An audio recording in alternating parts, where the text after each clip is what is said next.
Can I do the bit again? It's been about 8 months.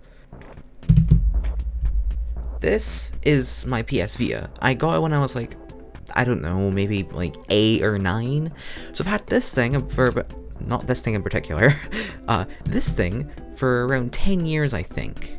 I don't know, I've lost track of time. What year is it? This PS Vita has a major issue with it. It don't work. It turns on, it's already modded, but nothing shows up in the live area other than the default apps. How did this happen? Well, I've got a little story time for you.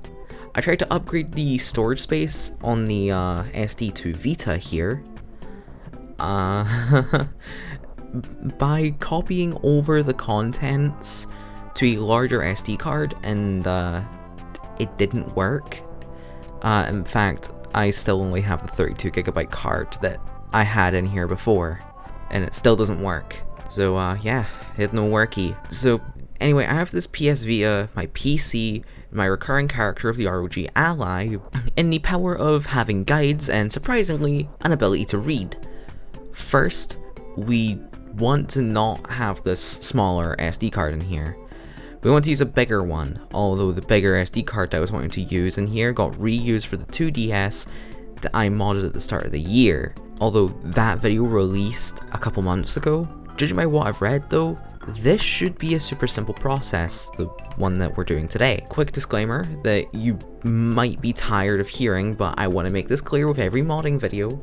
If you mod your own device, it is your, I'm pointing at you, your own responsibility. If you break your device or damage it in your way, not my fault, don't use this video as a guide. If you want a guide, look in the description. I've left a link to vita.hacks.guide, or look up Mr. Mario 2011 on YouTube. He's a pretty cool guy. And I just realized I don't actually have a larger SD card. I need to go search for one. That's how we search, ladies and gentlemen. No. What a case in here. Wait. No, burn that. I don't have a micro SD card, I don't think. So I have this.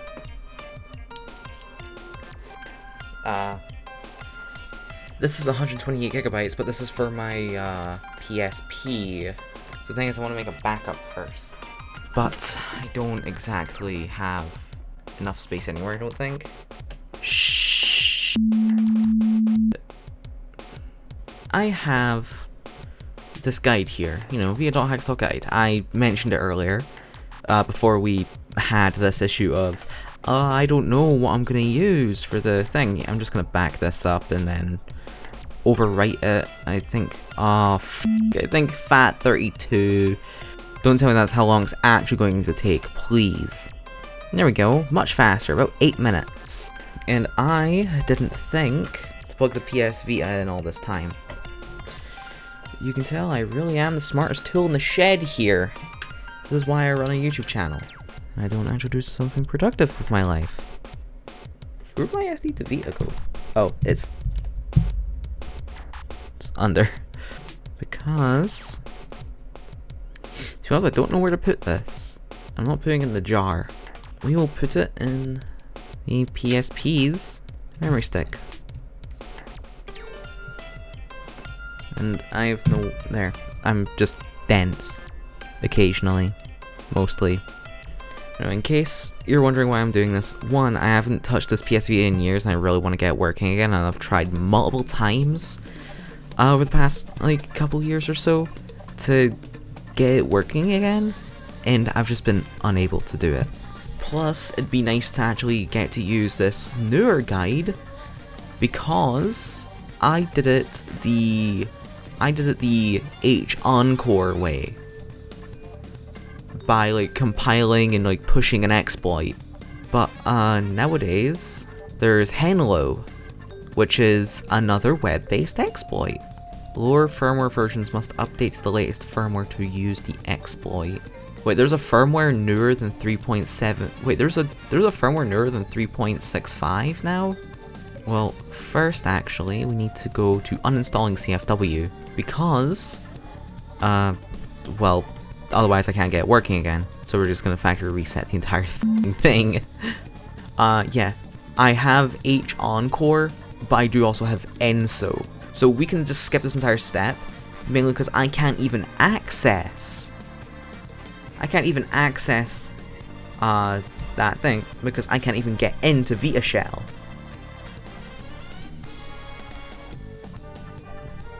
Charged at least a little, which is pretty good. So we gotta set the date and time. So reboot your device and hold down the L button to disable plugins while booting. You must update system software. No. Navigate to system information. Does not say 3.74 or those Chinese characters. It doesn't say that. Okay, so now I think I need to connect this thing to my fucking internet. Yippee.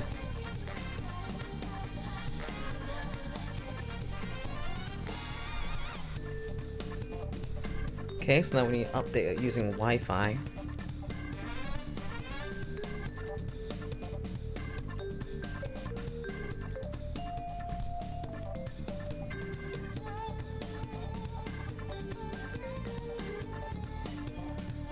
For 8 minutes. Oh.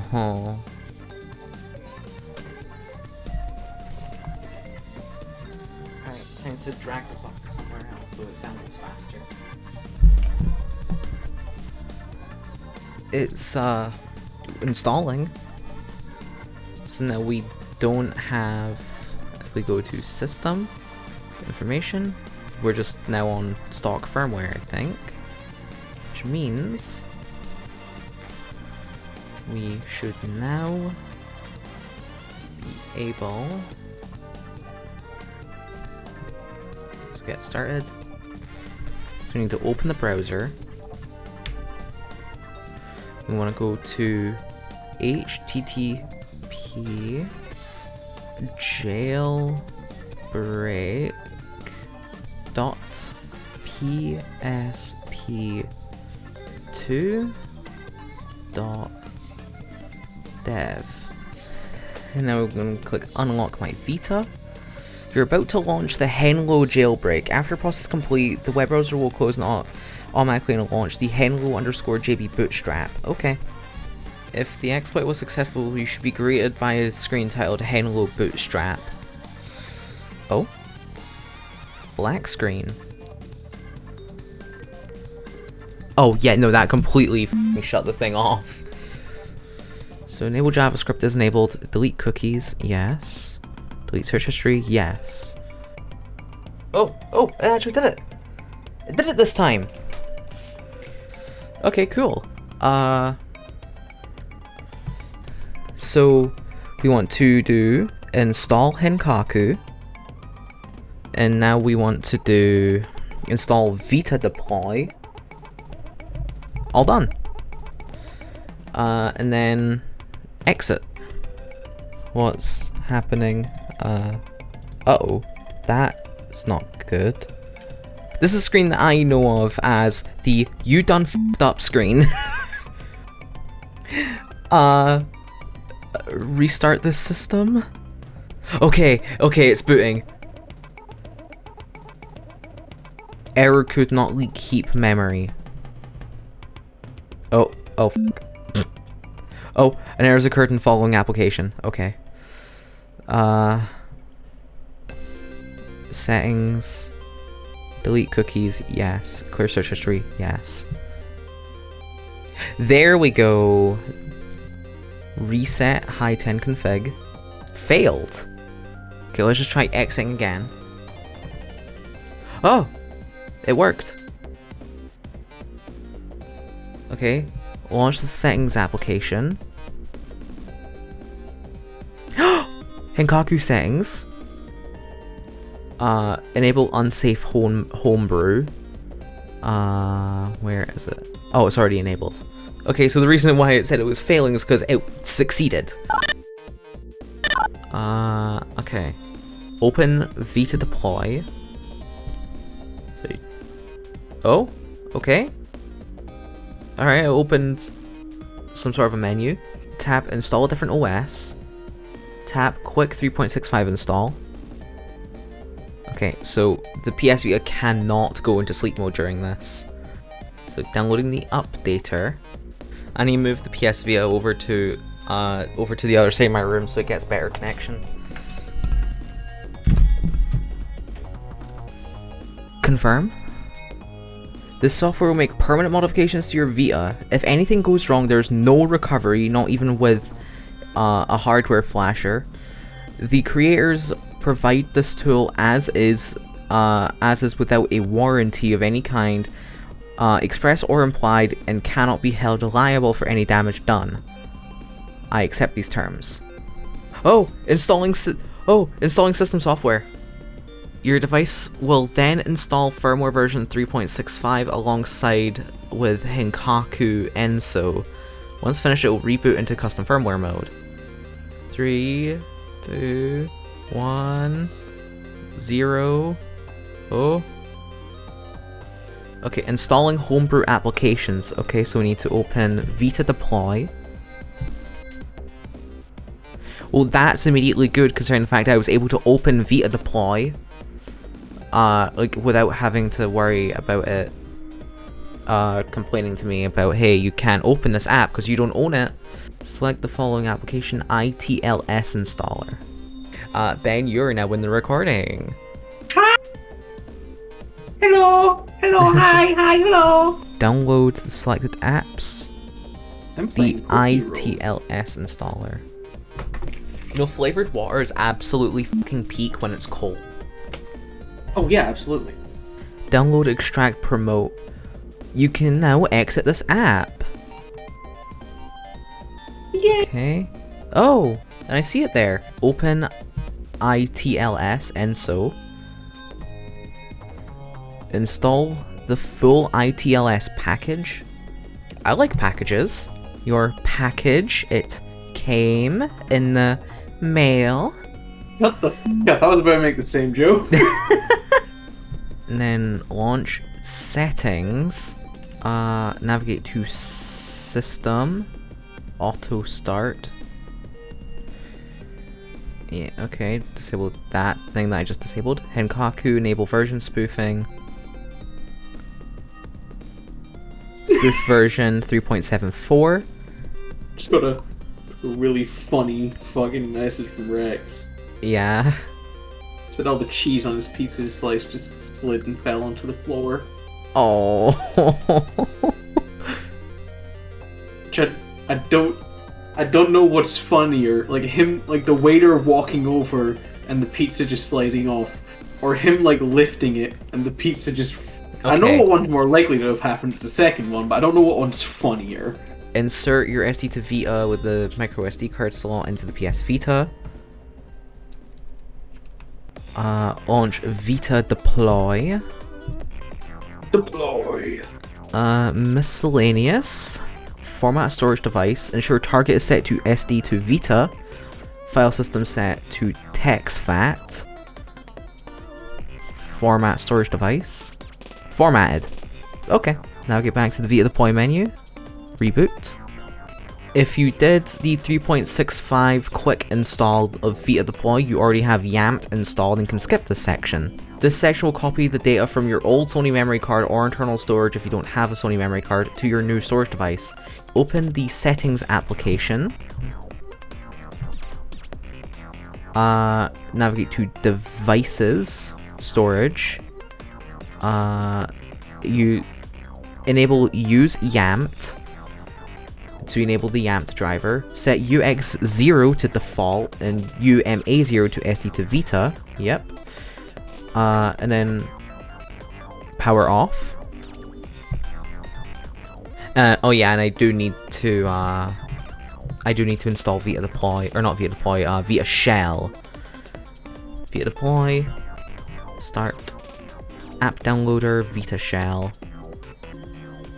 Install. Vita Shell download. So Ben, what are you thinking of this entire process so far? Oh, the process? Yeah, the process. So about the process. The process, right? The process of modding the Vita, it's very complicated and very in-depth. It's and I not. trust my good smart friend. Shut the. Okay. It's just have an internet connection, and then you can do things. Just follow instructions. As I said, very in-depth, very detailed. Very difficult to pull off, and my good smart friend Sam is very good at this.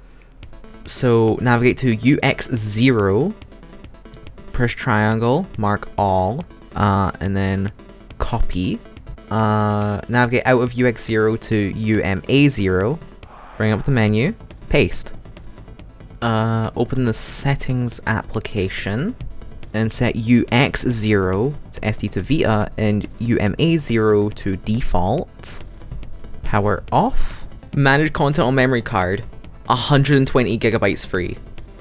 But now I can download more apps. So VitaDB is a homebrew like app store, pretty much. Vita Dragon Ball. PKGJ. Moving on. Yeah, no. Did you hear that too? Custom Themes Manager. Well, try and fucking guess. It couldn't possibly give you custom themes. No, it must be something else. Must be something else. Also, you might be looking at this joystick in particular, because it obviously looks different from this one. That's because one of the joysticks had a problem with drifting, so I replaced it. Memory didn't free, so now shit just can't load. Okay. Runtime shader compiler libshack ccg.suprx is not installed. VitaDB downloader will proceed with its extraction. How nice. See, this is what I wish a lot of things would do. If it can't find a thing, it just gets it for you. Because like, unless there's a proper legitimate reason as to why it can't, it's like, okay, why can't you do that for me? Why can't you download and get it yourself? Ow, I just kicked my f***ing tripod.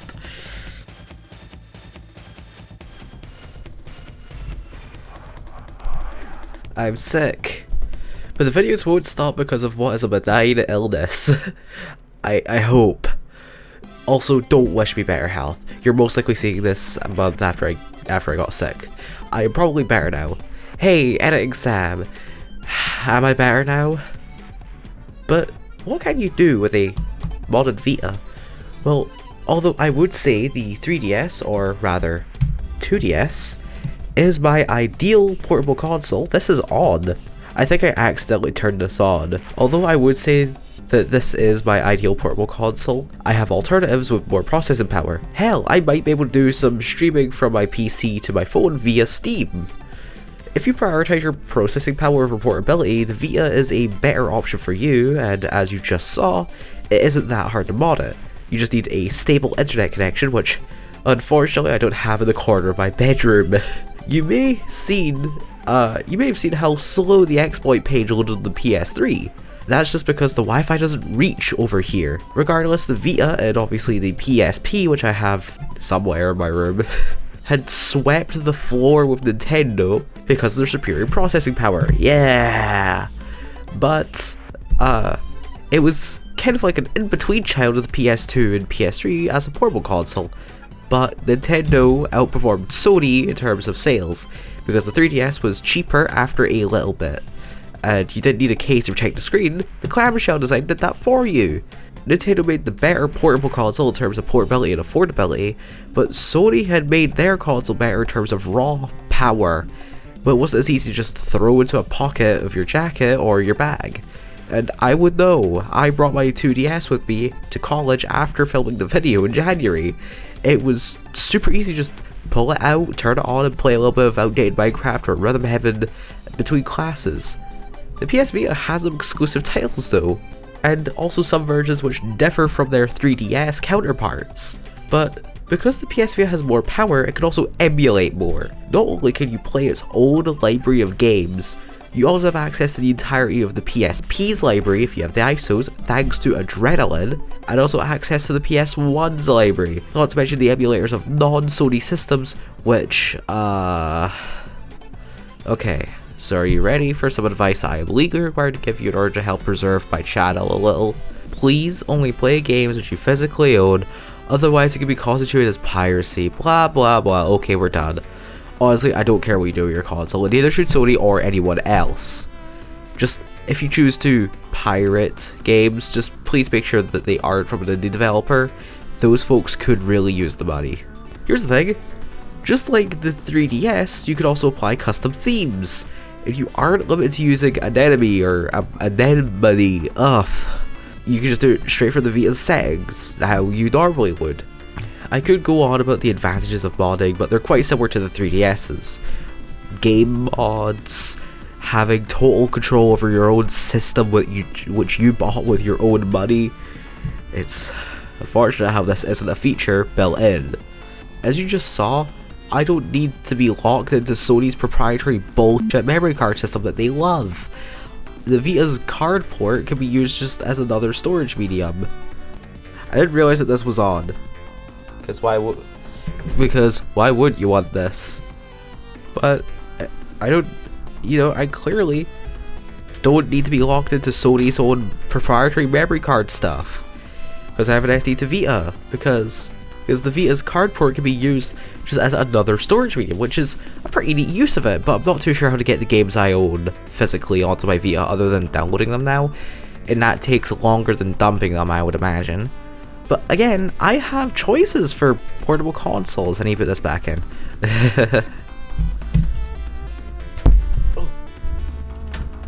God damn it. The ROG Ally for some PC gaming on the go, or just generally outside my room. But also with the added bonus of emulating GameCube and PS2 games on a high resolution screen. Added some upscaling and boom, I'd say a perfect gaming experience. Sure, it may have, I think it's a bit more powerful than a Steam Deck, but since it runs Windows, it's also kind of slower because Windows is a mess. The 2DS, for extreme portability, playing some PS2 games, what the fuck? The 2DS, for some extreme portability, playing some Game Boy Advance games, as well as having the best experience for playing DS games since it's a DS. My conclusion, if you're looking for something more powerful than a 3DS, still quite portable, I think that the Vita is a good choice. It brings the Tomb Raider machine on the go in a more pure form. No more playing the ports which have to adapt to the lack of a second stick. Now it just has to use the rear touchpad for L1, R1, L3, R3, wait, what the fuck?